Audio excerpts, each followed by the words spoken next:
हरे कृष्णा। सभी वैष्णव भक्तों के चरणों में दंडवत प्रणाम। मैं राधिका प्राण वल्लभ देवी दास से आपका स्वागत करती हूँ अपने यूट्यूब चैनल में। आज का हमारा श्लोक है 59। जगत गुरु श्रील प्रभुपाद की जय। अनंत कोटि वैष्णव भक्त वृंद की जय। गुरु महाराज की जय। हरे कृष्णा।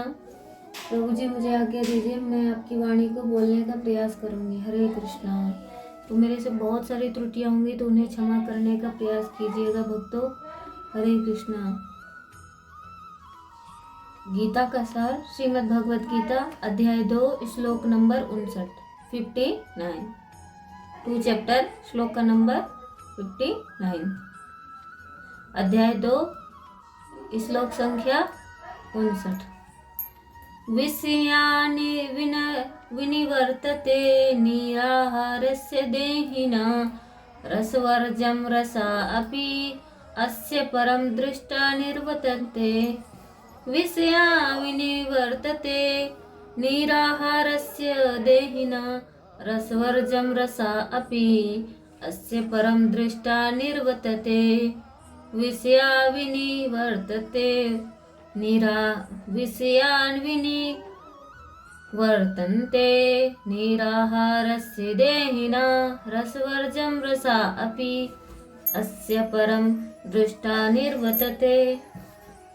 तात्पर्य अनुवाद श्रील प्रभुपाद के द्वारा। श्रील प्रभुपाद की जय। गुरु महाराज की जय।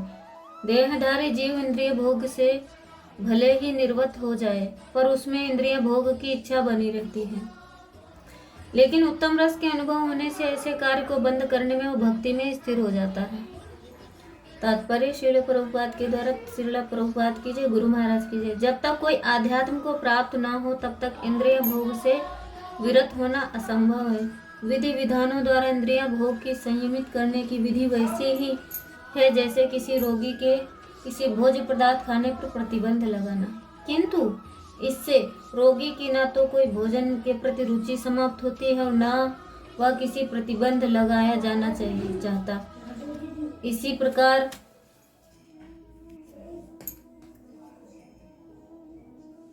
और न वह ऐसे प्रतिबंध लगाया जाना चाहता है। इसी प्रकार अल्प ज्ञानी व्यक्तियों के लिए इंद्रिय संयम के लिए अष्टांग योग जैसी विधि की संतुति की जाती है, जिसमें यम नियम आसन प्राणायाम प्रत्याहार धारणा ध्यान आदि सम्मिलित है।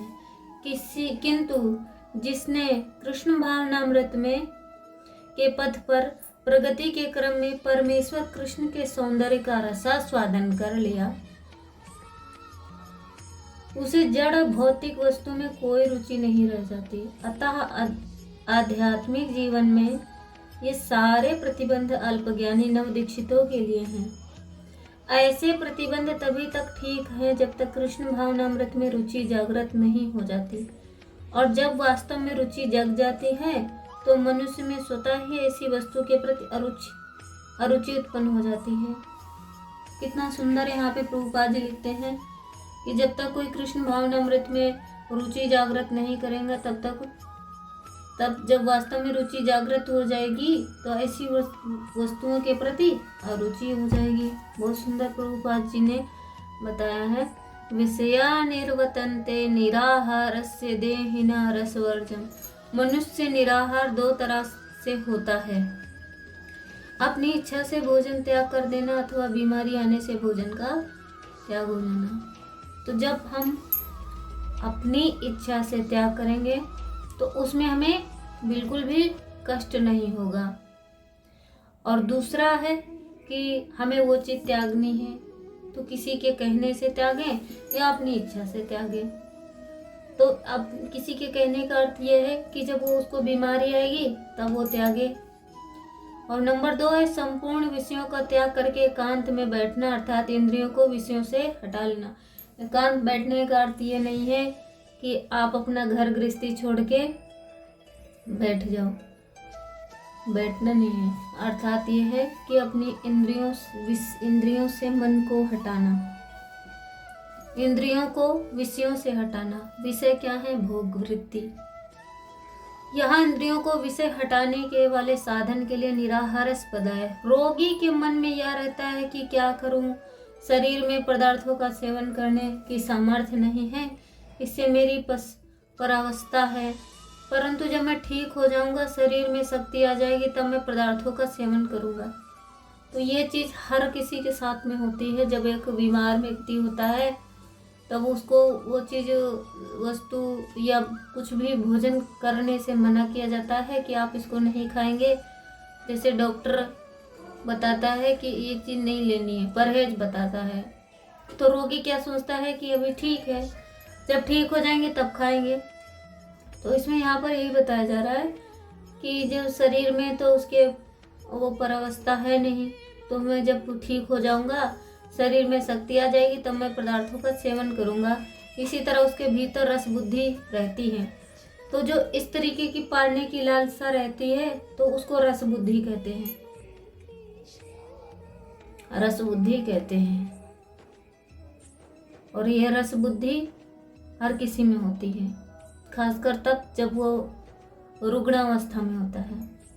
ऐसे ही इंद्रियों को विषयों से हटाने पर विषय तो निवृत्त हो जाते हैं, पर साधक के भीतर विषय से जो रस बुद्धि, सुख बुद्धि, वह जल्दी निवृत्त नहीं होते। ये सत्यता है कि उसके अंदर रस बुद्धि और सुख बुद्धि वह जल्दी से निवृत्त नहीं होती है। जिनका स्वाभाविक है विषयों में राग नहीं होता, और जो तीव्र वैराग्यवान है, उन साधकों की रस बुद्धि साधना अवस्था में ही निवृत्त हो जाती है। परंतु जो तीव्र वैराग्य के बिना ही विचार पूर्वक साधन में लगे हुए, उन्हें साधकों के लिए यह कहा गया कि विषयों का त्याग कर देने पर ही उनकी बुद्धि रस बुद्धि से निवृत्त हो पाएगी।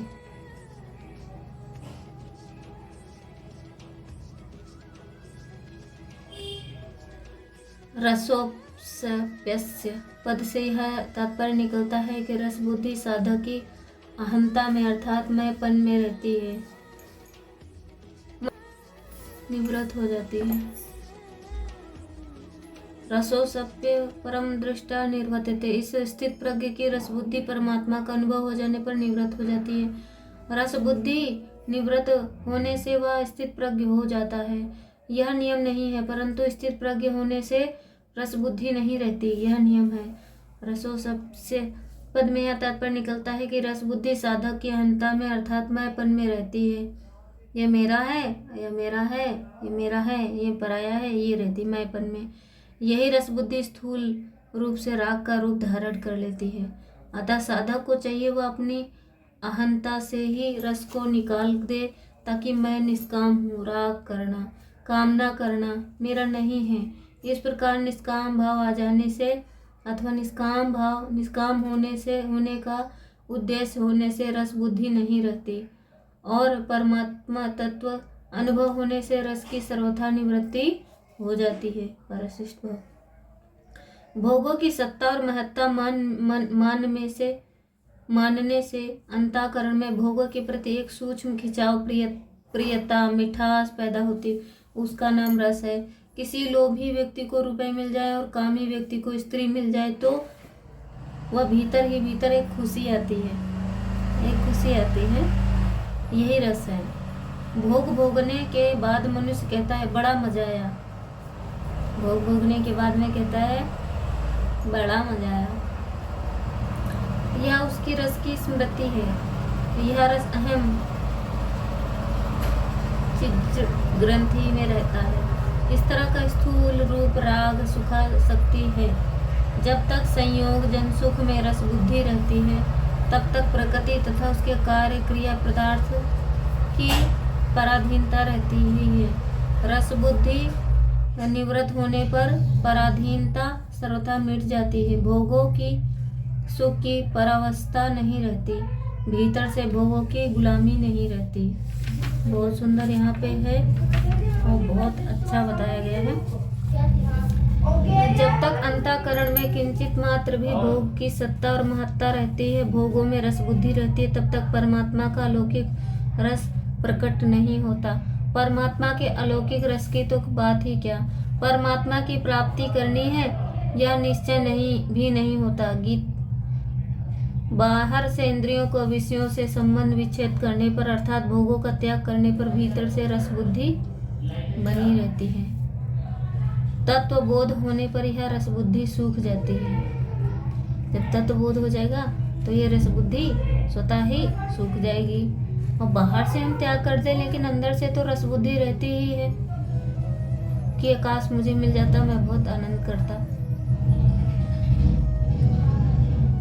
यह निश्चय अर्थात भोगों का त्याग करने पर भीतर रस बुद्धि बनी रहती है, निवृत्त हो जाती।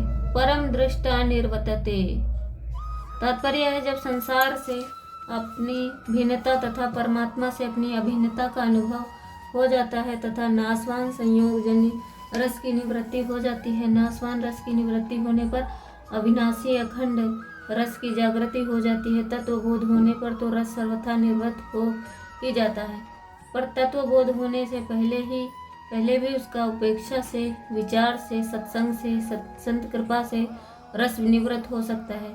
जिसकी बुद्धि रस बुद्धि निवृत्त हो चुकी है, ऐसे तत्वज्ञ महापुरुष के संग से भी रस निवृत्त हो सकता है। कर्म योग, ज्ञान योग तथा भक्ति योग तीनों साधनों से नाशवान रस की निवृत्ति हो जाती है। ज्यों की त्यों ज्यों कर्म योगी में सेवा का रस,